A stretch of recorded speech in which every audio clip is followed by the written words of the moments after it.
नमस्कार। आज हम एक बहुत ही खास यात्रा पर बात करने वाले हैं। बिल्कुल। कैसे एक राजकुमार सिद्धार्थ बुद्ध बने। हमारे पास जो जानकारी है वो उनके जीवन के अहम मोड़ों को दिखाती है। बिल्कुल। और हमारा मकसद है सिद्धार्थ के इस पूरे बदलाव को समझना। मतलब महल के आराम से निकलकर ज्ञान तक पहुंचना, ये कैसे हुआ। हाँ, ये अपने आप में एक बड़ी कहानी है।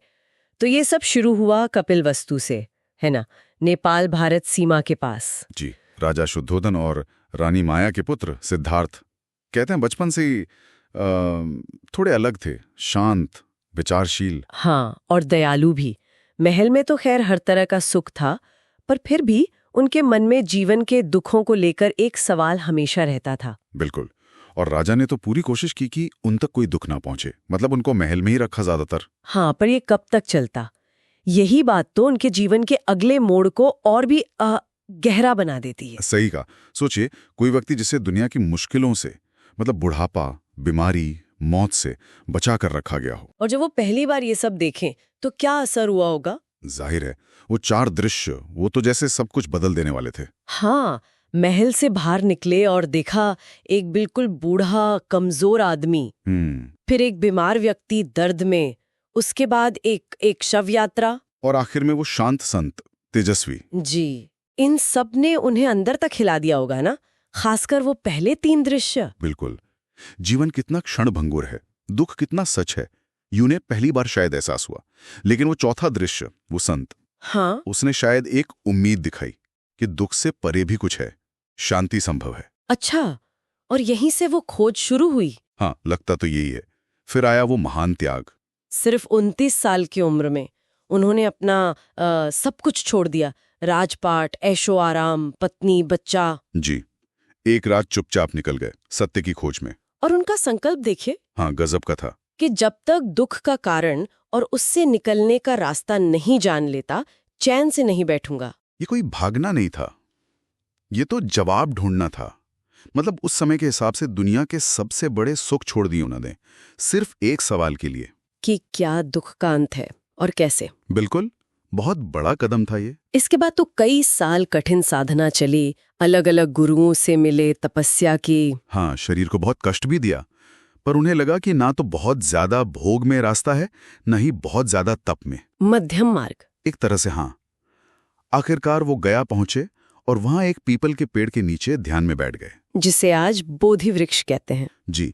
और उनका निश्चय था कि जब तक ज्ञान नहीं मिलेगा उठूंगा नहीं। और फिर 7 दिन 7 रात, कहते हैं उसके बाद उन्हें बोधि मिली, मतलब परम ज्ञान। अच्छा, वो जाग गए। हाँ, इसीलिए बुद्ध कहलाए, जागा हुआ।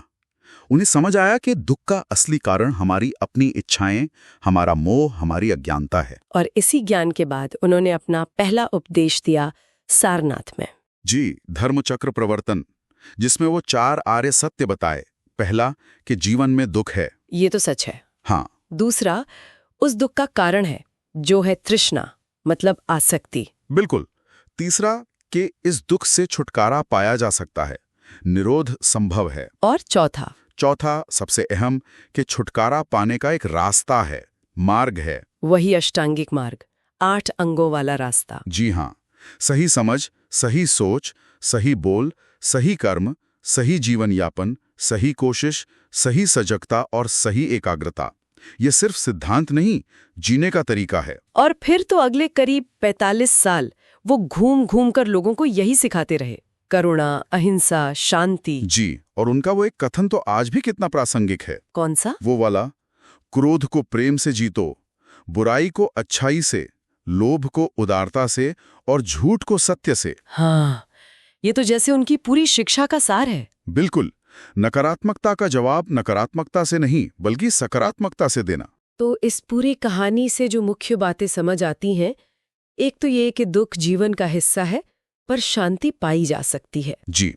दूसरी, असली खोज बाहर नहीं, अपने अंदर करनी होती है। और तीसरी, कि प्रेम, करुणा, सत्य, यही असली चीजें हैं। सही कहा। ये कहानी हमें दिखाती है कि कैसे सब कुछ त्याग कर ज्ञान पाया जा सकता है, पर ये आज के लिए एक सवाल भी छोड़ जाती है। क्या सवाल? यही कि हम जैसे लोग जो अपनी रोजमर्रा की जिंदगी जी रहे हैं, अपनी जिम्मेदारियां निभा रहे हैं, हाँ। हम इस तरह का पूर्ण त्याग तो नहीं कर सकते। तो क्या हमारे लिए भी आंतरिक शांति और समझ पाना संभव है? क्या बुद्ध के मार्ग का सार हम अपनी जिंदगी में संतुलन के साथ उतार सकते हैं? इस पर सोचना चाहिए।